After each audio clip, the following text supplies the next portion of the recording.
probably more than I can describe easily, but it's genuinely just feeling much more in order and much more able to balance the things that are going on. Because of course, when I signed up to do this, you know, there's everything going on with work, which is like everybody's constantly busy at work, and then there's life outside of work, family, and all that sort of stuff. And you know, it felt incredibly busy, and I was quite conscious of the fact that I was willingly adding more into that, which is to focus on a program for 90 days that I wanted to get stuff out. So that was going to take time. So, you know, initially it was, how do I make time for this extra thing that I wasn't doing last week? But it starts off with giving a bit of structure, and that starts with prioritization. And I think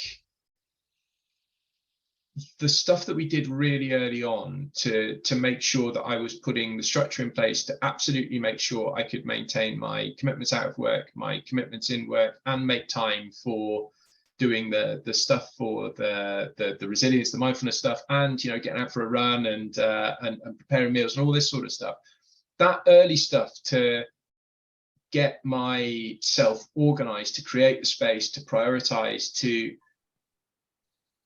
put the hygiene factors in place, I suppose, to make sure that I wasn't giving myself the easy out of, I'm just too busy, I've got this going on, I need to go and do that, and therefore almost giving myself the easy route to go, sorry Alex, I've not done any of this week, and therefore wasting time. The big thing for me was the structure, the prioritization, that allowed me the headspace and the diary space to go off and start and do this sort of thing.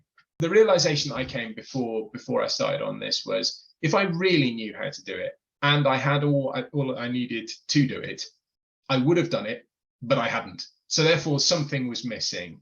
So I think I got to the point where I needed something to get me started and to kickstart the whole thing.